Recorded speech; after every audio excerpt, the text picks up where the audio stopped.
everyone. Thank you for joining us today. International Bipolar Foundation would like to welcome Jaime Lowe, author of Lithium or Mental, Lithium, Love, and Losing My Mind, for a discussion on her life, her book, and everything lithium. Thank you, Jaime, for joining us. Give us a little story behind the book and about yourself.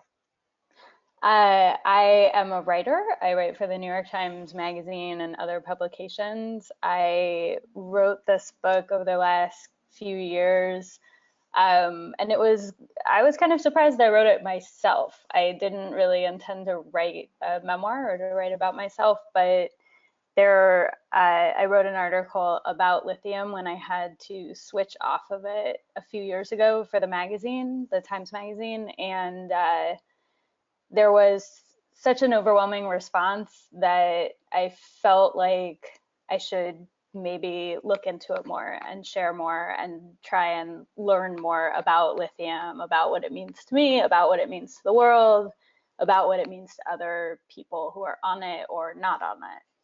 I tried very hard to follow every thread that had to do with lithium, mental illness, my story relating to that, and then also the history of it. All right, well, we're glad to have you. Our audience is super excited to talk to you today. We're going to start with a few questions, and then once we get about 30 minutes into it, we're going to ask the audience who are listening to answer or ask any questions that they have. So you talk in the book about two main manic episodes. Walk us through how those were defining moments for your life. Well, they altered the course of my life. So they, just to rephrase what you're saying, they were absolutely defining moments. The first episode that I had, I was diagnosed when I was 16. I basically was cycling all summer, which means that I was losing sleep, I wasn't eating, I was hallucinating and thinking that I was communicating with Michael Jackson, Jim Henson, Muppets, people that I absolutely was not actually communicating with. My parents grew very worried, as they should have. And by the beginning of my senior year, I was hospitalized at UCLA Neuropsychiatric Institute, and I was there for about 3 weeks, where I was diagnosed bipolar. The effect of that episode was that I got a diagnosis, but also it really changed how I related to my life. I had to take medication every day. I had to address, the fact that my brain and body blipped, that there was this sort of schism in what I had grown accustomed to as who I was and what how I behaved. And I had behaved very, very differently during this episode. So that was how the first episode really changed my life, but also maybe it was just my life and that's how it went. The second episode was a little bit later. I was 25. I had moved to New York at that point. I had established a tiny bit of a career, not a huge career, but I'd been an assistant at House and Garden. I was writing freelance articles for the Village Voice about music. I had friends. I had a life. I lived in an apartment that was kind of gross and weird, but cheap and perfect. And I had been okay. It had been about 7 or 8 years since I had been diagnosed. The lithium seemed to have worked. I went through college and was fine. And with the help of my psychiatrist in New York and with consulting the psychiatrist who diagnosed me in LA, we talked about tapering off of lithium, which we did, and it didn't work out very well. I had an extreme, episode which resulted in months and months of feeling sort of agitated, euphoric, like I should be the leader of a cult hippie, thing that like a number from Hair or something should be what my life was supposed to be like all the time. And I was walking around in layers and layers of clothing. My apartment, there was a fire in my apartment. I had no actual possessions. It was a combination of tragic and comedy and just like extreme emotions all the time, agitation. And of course, I wasn't working, so I had no money, and essentially had this other sort of very serious moment where everyone around me said that things are not going well. You're clearly manic. You're clearly having another episode. You're not on lithium. And that's probably why. My psychiatrist said I should take lithium again. My parents did. My friends did. I didn't listen. And so it took a long time to get back on medication. And it took that much longer to recover and that much longer to try and get well again. And I think, it was a full year before I had kind of moved back to New York, was back in a space where I wasn't constantly thinking about the person that I had been in the episode, the person I had been before the episode, and kind of mourning the loss of what that shift was, if that makes any sense. So I had to really, in that space, within the year of the aftermath, I had to really think about identity and, the change of the course of my life. And I had to take lithium again, and I had to start, I was really depressed, and so I was on antidepressants also. And those didn't help at first. And then eventually they did. And eventually, within that space of time, about a year, it took probably until, about a year, I started to feel like my life was starting over in a different direction. All right, well, I'm going to actually sneak in a question of my own because that kind of, I want to talk about how that translates to the book for those who haven't read it, actually. So go ahead and show it if you want to. Oh, Perfect opportunity to plug the book.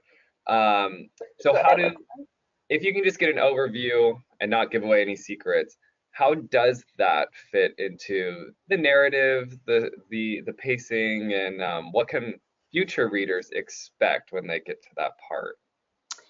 So I really wanted to try and immerse a reader into what it feels like to be manic and to be out of control and to have kind of an unknown sense of where your next step is. And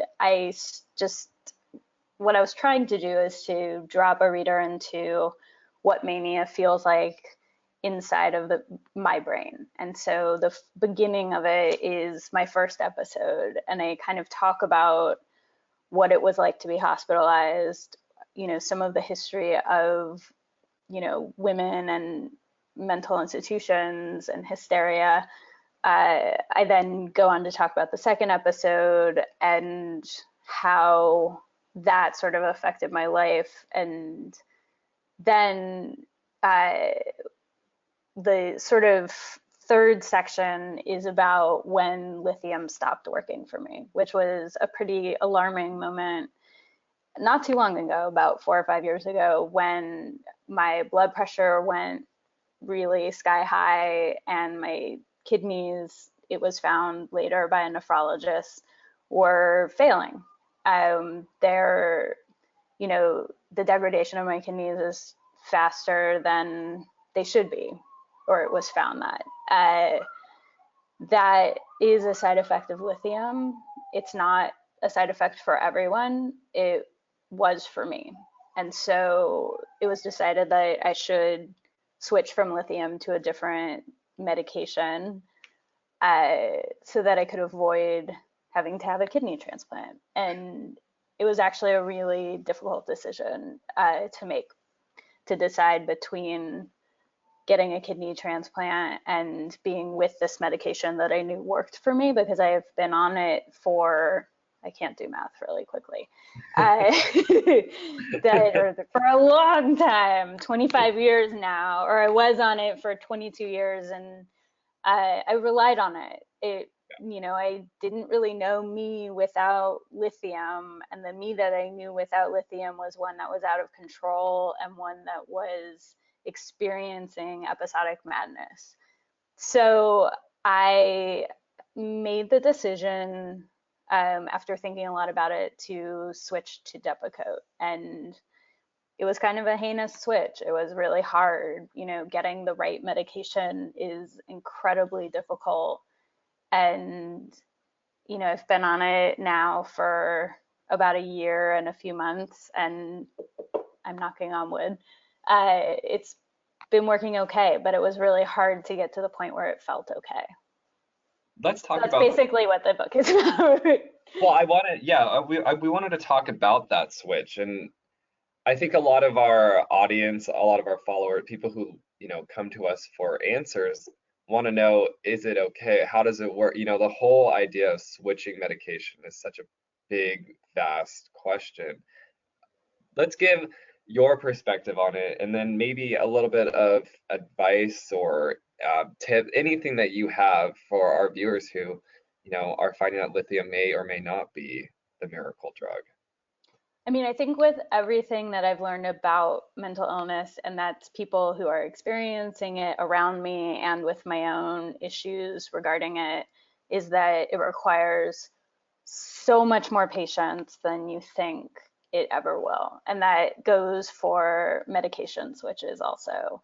You don't know how long it takes your body to adjust. You don't know what is from the medication, like if you're having adverse effects, you don't know if it's from the medication, you don't know if it's from sort of psychological effects of switching medication, because it's freakish, it's scary, and of course you're then acutely aware of everything, and it's hard to know, what life variables are affecting your day-to-day versus the new medication that you're taking. And my only advice is that try and stick to as many routines that you have established already, and also just be so patient with yourself and your body, and listen to what doesn't feel good. If it's extremely, if there are extreme side effects, you have to kind of quit while you're ahead and not necessarily take those medications.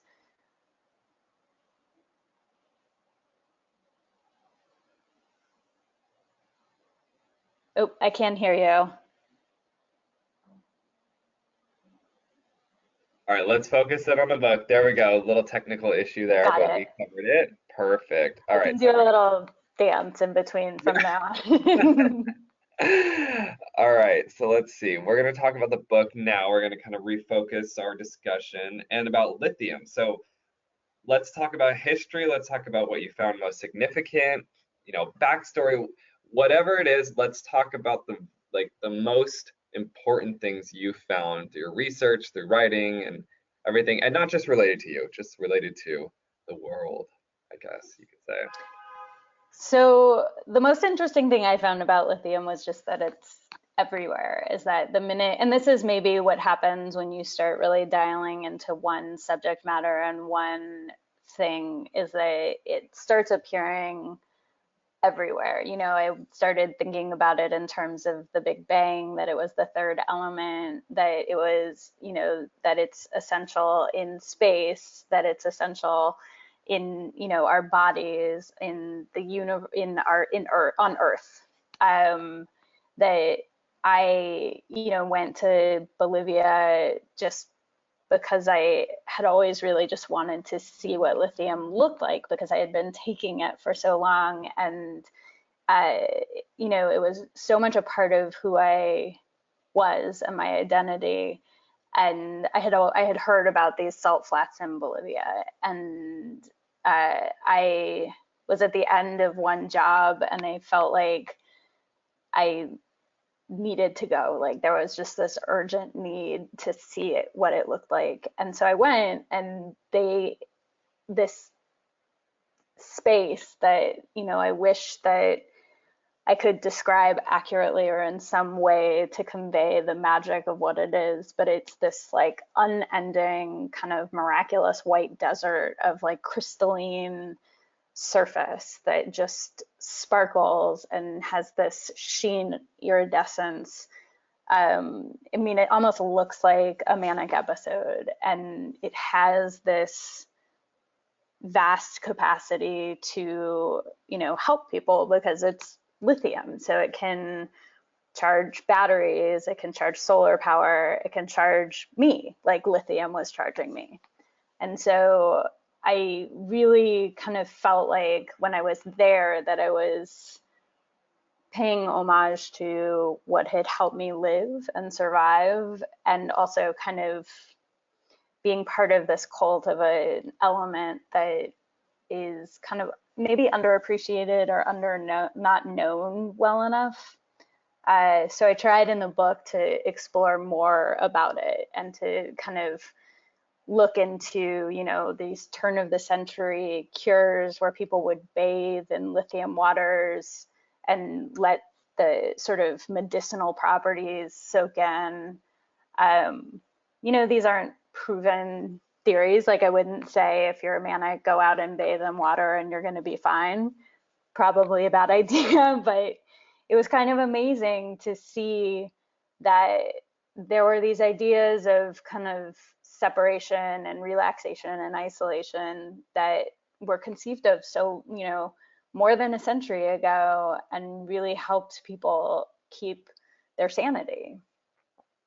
And so, that part of the discovery process, like knowing a lot more about this element that helped me exist, was really very sort of transformative in some ways. It made me appreciate what I had, especially knowing that there are so many people who are diagnosed bipolar who don't respond well to lithium. And so I felt very lucky that I did. So in the process of writing, I'm guessing your perspective, was all over the place on, testimonials, information, a lot of that. So kind of an in-office question was, how did writing about it in sort of not really a personal, yes, personal, but also like a factual way, kind of alter your perspective on, the drug mentality of, this is a cure, this is that. How did it change your perspective in that regard? That's a really tough question to answer. It's hard because, I subscribe to the belief that these drugs are helping me. Mhm. And I think that a lot of people don't or are afraid of that. And I think that, it's hard to negotiate what works and what doesn't when you're dealing with an illness that isn't chronic and all the time. Yeah. And so, for me, the medication is something that I rely on. It's something that I feel I need. That's not true of everyone. In the process of writing it, I think that, it wasn't so much the medication aspect that alarmed me. It was more kind of reopening a lot of the wounds and thinking about them a lot deeper. I really didn't think it would be as emotionally taxing as it was. And I think I was stupid for that. Like, I really think that was a really naive way of considering the material at hand. I somehow thought when I was writing that I've talked about it a lot very openly. I'm not shy about, what I've been diagnosed. I've never been shy about it. It's not something I consider hiding. But I thought when I was going to sit down and write that it would just kind of come out. What I reported would be, interesting and shape what I was writing, and it would be okay. But Yeah. it turned out it was incredibly difficult. I mean, well, that's probably good. That's probably good. I we talk to a lot of writers here who kind of have an out of body experience with it because writing from a different perspective kind of frees yourself from it. That's just what we've heard. So it's good. So that's a good perspective. So actually, I want to ask the audience now because we do have some questions filtering in. I want to make sure that everybody gets their questions answered. So please submit. We do have a few so far. So I want to make sure that we have enough Q&A time. So everybody submit your questions now. And then we'll just keep talking about the book. And then in a few minutes, we'll jump into audience questions. So because I have this as one of my personal questions as well, how does talking about it in a media sense, since that's what we're doing here, how does talking about lithium in a media sense, but a general sense to people who may not understand it, do you find that people are more open? We talk about stigma here a lot at International Bipolar Foundation. How do you think they start to feel when someone who is honest and someone who is open talks about it? I was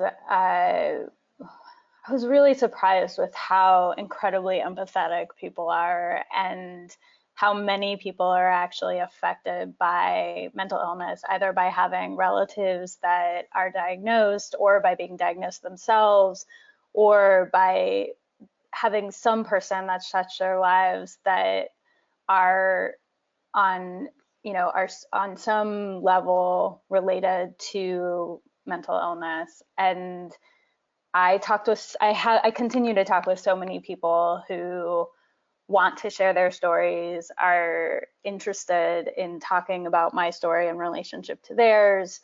And, I felt like, even at my workplace, which is, I'm really lucky, like they're an incredibly, just wonderfully supportive group of people and really, really,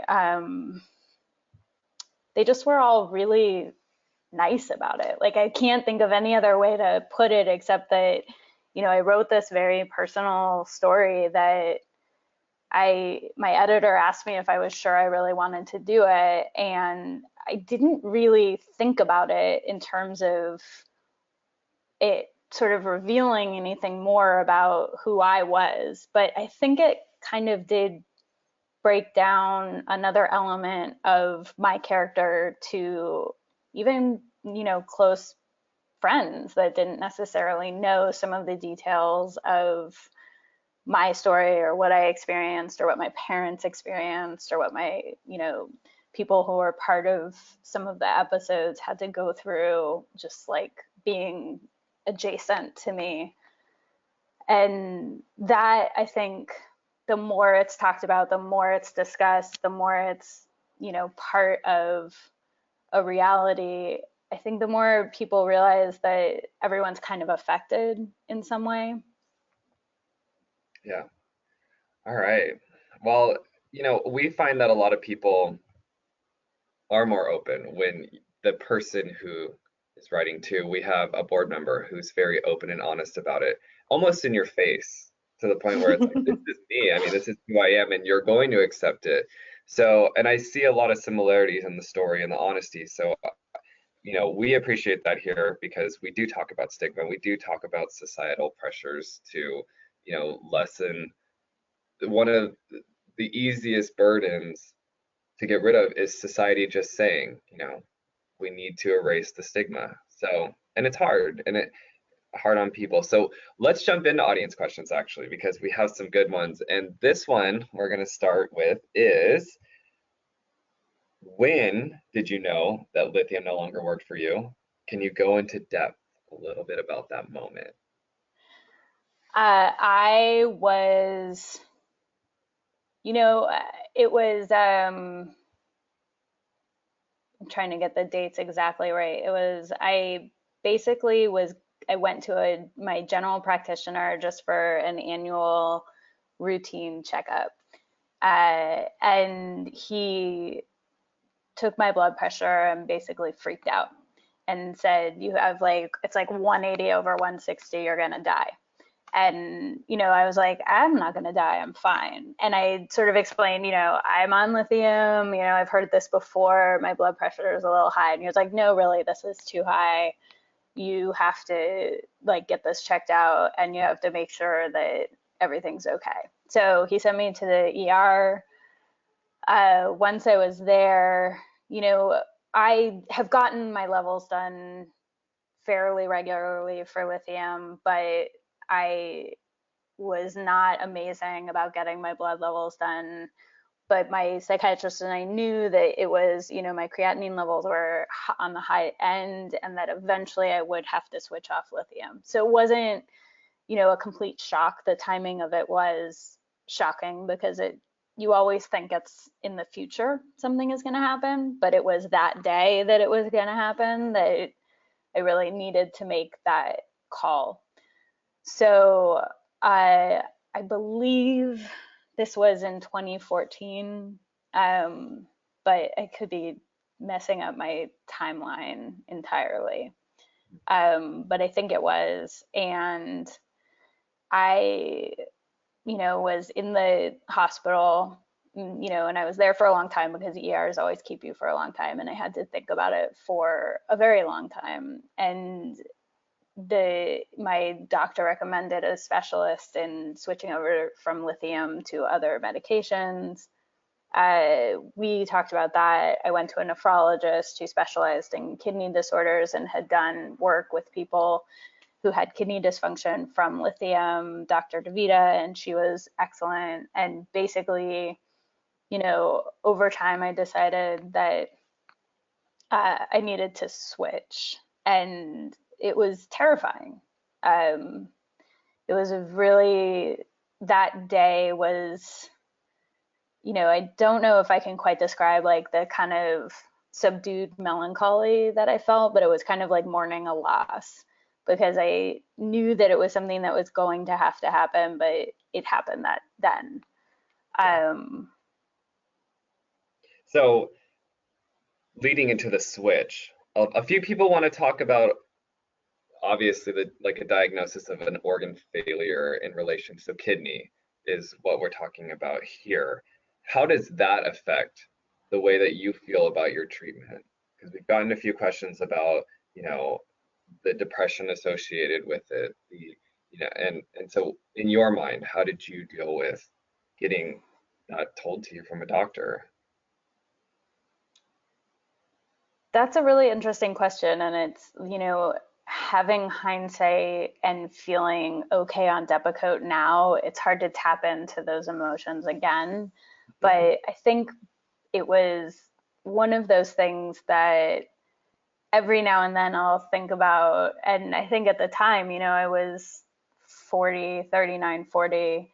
I was like, it kind of sucks to have like a major organ not be up to snuff, and that I have to think about that and worry about it. And kind of with every medical issue, I kind of take that into consideration too. I recently had to have surgery for something completely unrelated, but of course I was thinking, what if something happens and it's related to my kidney, or like what could happen or couldn't happen, or is there something holistic that I'm missing or that doctors aren't thinking about? And there's a little bit of panic that goes with that, and it's kind of like one less advantage that a healthy body would have. I think that the other real difficult part of your kidneys is they don't regenerate. So mine, when it was discovered, were at 48%. When I switched, they were at 44%. And everybody's kidneys degenerate every year. Usually it's at about 1% a year. And for me, it was going a lot faster and had gone a lot faster because of the lithium. By the time I switched from lithium to Depakote, which took about, a year and change just because it was so difficult, they had degraded a little, that much more. And it is hard. It's hard to not be fully well. I still feel like, I kind of let some of the feelings of physical incapacity, affect how I live every day. But I try really hard not to.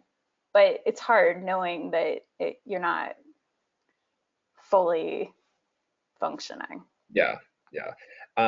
We have a question kind of in relation to symptoms and in that general zone about short-term memory. I want to know, Mm-hmm. did you have experience with loss of memory? Did you have experience with memory, opposite of that? I have no idea because I have nothing to compare it to. It's so hard. Okay. Those kinds of questions are so hard to know one way or the other. Yeah. I one of my ways of exercising is that I box. And so sometimes I think like, oh, well, boxing, I sparred for a couple of years, like, and maybe some short-term memory losses from that. Maybe it's not. Maybe it's from, just that we're all kind of glued to screens and I Google everything instead of remembering everything. Maybe it's because of, I had been on lithium and it affected my ability to remember. Maybe it's just that I'm kind of daffy and don't remember anyway. There are things though that I know I remember extremely vividly, and that really kind of when I was re-reporting stuff in the book and I was going back and talking to people and piecing together information from the episodes and talking to people I hadn't talked to in decades, I remembered a lot of stuff. I would look back on, documents that I had seen or medical records or, journal entries and kind of piece it together. And I was usually pretty accurate in my memory, which was surprising. Um, at least I was surprised. Okay, so it could be the boxing. That's so that actually brings up a good point. In terms of exercise, you mentioned holistic and natural, anything of that realm. What did you find was an aid or a deterrent from treatment in sort of a non-medical term? Because I know we're talking lithium, Hmm. but is there anything else in your journey that you found that helped you? Yes, a lot of things. Everything actually. I felt like exercise is right up there among the best, non-drug drugs you can find. I am terrible at implementing that in my own life because it's not always fun. But the boxing is something that I felt like kept me really sane. Doing just regular, sometimes like changing it up and doing weightlifting or running. I ran a half marathon and it was incredible. And there is kind of this feeling of both accomplishment, control, and then also the natural endorphins that go with it that are so incredible. I did Iyengar yoga for a long time, and that helps kind of, understand your body in a different way than sort of aerobic exercise or even aggressive exercise like boxing. Mhm. It helps you kind of extend the way that you hold yourself and the way it makes you very conscious of every part of your body, your external body and your internal body. They do a lot of exercises for organs. They have a whole series that was, they were trying to help me with my kidneys and trying to promote health. And they're incredibly well studied about the body. And I think that with diseases, and maybe disease is the wrong word, but with illnesses that relate to the mind, your body is as much related to your mind as your mind is related to the body. They go hand in hand, which is Yeah. maybe hand in hand is the wrong phrase, but they're together. They're together. Mhm. You can't have one without the other. Absolutely. Not yet, at least. Maybe in the future, like Maybe in the someone in future. Yeah. Silicon Valley will invent that. Just the brain with Just a some floating brain contraption. I don't know robot if body. anyone wants that. Yeah. The other things that I would say really help are, a support system. Yeah. You like having close friends, having people to talk to, having family that is watching out for you, having a partner maybe, but not having a partner is okay too. It's really just being able to talk to people and have them be able to sort of talk to you. And I think that sometimes when things are really difficult and you feel agitated, or, you know, at least for me, it helps to have a community of people supporting you. Yeah. Well, in the realm of communication, we have a question about work, talking to your boss, talking to your employers about, a mental illness or, some sort of a disease that holds you. You know, that's uncomfortable to have the conversation about. How did you bridge that gap? Um, that's a difficult question for me to answer because I think I have an atypical work situation. I'm still, a contractor and a freelance writer and freelance worker. I mostly only work for the Times, and so I have regular bosses and regular colleagues, but nobody is hiring or firing me. Um, but I never had that conversation. I basically pitched this story about lithium and about when lithium wasn't working for me and that I wanted to write about some of the histories of lithium. And all of a sudden, everyone who was involved in that pitch meeting knew that that was something associated with me. Yeah. And so it kind of was an elaborate process to tell people because it was, I had to write this whole thing and then expose it to the world. But mostly everybody, I mean, it really was incredible how supportive people were at work and how like, I cannot emphasize enough how much empathy that I got, but also just people were really glad that I had written about it. And I was surprised by that. I didn't expect that reaction.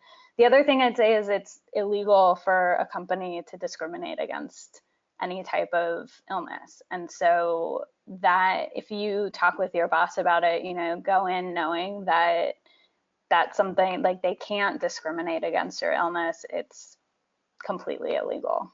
Yeah. Okay, so we have a few more questions here, and we have time for some good answers. Because they're Well, long. we'll see if I can provide good answers. I would just give you a warning. They're long questions and they're a little in depth. But Okay. so let's talk about. Okay, so the switch. So we have some probably late tuner inners who came in a little late and want to talk about the switch to Depakote and Mm-hmm. kind of there's a weight question if you had issues with gaining weight, but that's personal. So if we don't want to go there, we don't have to. And then any other um, health issues that came about from switching that not necessarily that are special to your circumstances, but could be more general. Sure. I like to pretend like that I did gain a little bit of weight because I did gain weight but when I switched, but it also may have been just that I kind of didn't exercise as much necessarily or was really into some fried food. I don't, who knows? I didn't gain a ton of weight. I've heard that people do. And, I've heard people gain a lot of weight on lithium as well. I didn't gain a lot of weight on lithium, but I do remember that, in the aftermath of manic episodes, you lose so much weight that then when you're kind of retraining yourself to behave normally and eat a lot and kind of live your life, you gain back weight. And that sort of was part of the flip is that when you're done being manic, you end up kind of this different looking person. And when you're manic, you look really different. Yeah. You kind of have these wild eyes too. But so weight gain, I do feel like I probably am like 5 pounds heavier, but again, it's maybe just normal 5 pounds. I don't know. Um, then in terms of other issues, I had right when I started taking the Depakote, like all of my hair kind of fell out and it changed dramatically. It went from being kind of bigger curls to very tight curls.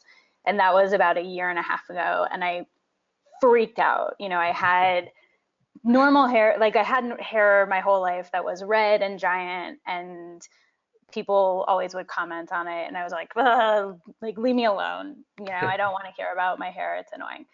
And then the minute I lost it, I was like devastated. And it was so trivial and so, like, it's like I knew that it was just a thing that was like not a big deal and I shouldn't be focusing on it because the Depakote was working and I wasn't manic, and all of the things that were important were still important. But I would look in the mirror every day and have, and see this thing on my head that wasn't what I remembered and it wasn't what I knew. And it was so hard to reconcile. And so I was taking biotin, I was taking, vitamin supplements to try and help. Nothing really helped. And like I said at the beginning of of our talk, patience was the only thing that helped, and in the past few months, even, like, my hair is now 10 times thicker than I think it was even before I started Depakote. It's kind of turned into this monster that like eats my face. But I have a lot of hair again, and it's not the same kind of hair that I had, but it's plenty of hair, and I don't have to feel like mourn the loss of my follicles and whatever. But it was something that really was meaningful to me, and it was hard in the transition, and it was real. It was a very small thing, but it was like something that on the day to day I sort of had a hard time grappling with. So there was that. And then, when I first started taking the Depakote, I was super nauseous and I felt really bad. I was taking a type of Depakote when I first began the switch that was delayed release and not extended release. And that type, I had this really adverse reaction to. And I thought I wasn't going to be able to take Depakote at all because it affected me so badly that I just couldn't tolerate it. I was extremely depressed. I was crying all the time. I had gained weight. I had like no capacity to continue taking it. So I tried another medication. I tried Tegretol. It turned out Tegretol was toxic for my liver, and that's a very small percentage of people who experience that. So it was lucky on 2 organ failure accounts. And so I couldn't take Tegretol. And my psychiatrist really wanted me to try Depakote again. And this time I ended up with the version that was called extended release. And, the way that I ended up with the delayed release is that pharmacists will often send people home with different versions of the same medication. And so I would say just be very vigilant about what kind of Depakote you're getting. Extended release was the kind that worked for me, and it has worked for me. Yeah. And it was night and day with how I responded to it. All right. Well, there is a question about irritability, depression, and or mood swings as well associated with switching, or just during the process. Like I said, anything can be general. You don't have to get specific with anything you've heard. So again, I did not experience like depressive episodes or manic episodes while I was switching medication. And so nothing was so extreme that it required that definition. But I think anytime you're risking entering into a manic episode, which is what it was, if that medication wasn't going to work for me, the only way I was going to know was if I had a manic episode, which is a really difficult kind of scientific process. It's not a scientific process. It's basically, if this works for you, great. And if it doesn't work for you, we're going to know because you're going to be scaling a building somewhere or buying, like 800,000 papayas. So like the not knowing part was this weight that was kind of in the background of my life. And it wasn't something that I focused on. It wasn't something that I sort of felt or saw in a very visceral way, but it was something that was always there and always kind of unresolved and potential. And so things that, I had to kind of always be on edge and make sure that I wasn't feeling certain big feelings that were outsized or that might represent, entering a manic episode. I had to be really aware of myself and my surroundings. And that was hard. That's a burden. That means you don't get to just live your life. Absolutely. I do want to point out a comment actually that thank you for pointing out hair or hair loss issues associated with the medication. I would assume it's because most people don't talk about it in the general sphere. So that's a compliment from the public. You're welcome. Let's close out on a good question. It's a little locale specific because I know you're in New York. We're here in San Diego, but we do a lot of our work online. They want to know if you attended any good public or group events about mental health in any process of your journey, and if anyone in specific really was able to help you. That's a great question. I actually did, while I was reporting the book, I went to an international meeting for psychiatrists in Rome. And it was fascinating because I had never been surrounded by so many psychiatrists in my life, which was fascinating and terrifying. But they were, so inquisitive and so smart and so great to talk to about all of these questions I had about the brain, about lithium, about what to do in terms of choosing between lithium and kidneys and Depakote and how to proceed. And they were very generous with their time. And there was, the keynote speaker was this doctor named Dr. Angst, appropriately enough, who was part of the original, defining group of what bipolar disorder was. He was part of early studies with lithium. And he was this kind of incredible, he was very menschy and kind of this quiet, very even keeled presence. And he was just so thoughtful about what mental illness is and what it means to everyone, not just to people who have to experience it and not just to people who are adjacent to experiencing it. He, it was very generous in talking about when he was feeling depressed at some point, and not that he was diagnosed that he had clinical depression, but that he knew what it was. And he was able to kind of convey this idea that it's possible that we all have experienced some aspects of it and know what mental illness is, whether or not we're experiencing chronic versions of it.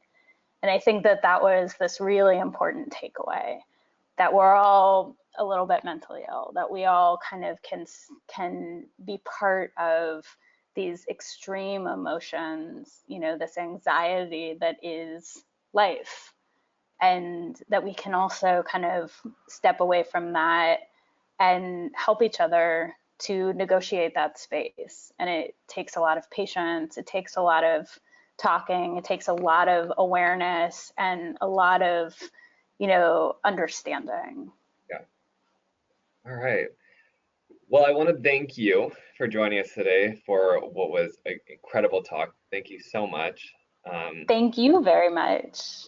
And then I want to thank everybody for tuning in. Those were great questions.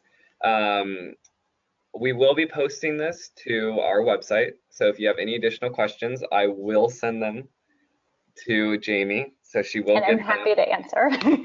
Okay, wonderful. So we have, so If yeah, I can, who knows, if you get your question answered, if you think of one later today, go ahead and comment on the video and we will for sure get it to Jamie. So thank you everybody for joining us. Thank And you so much for having me and for thank, listening. of course, and thank you for sharing your story and thank you for being so honest and open. All right, so we're gonna end the recording now. Everybody have a great day and great rest of your week. Bye.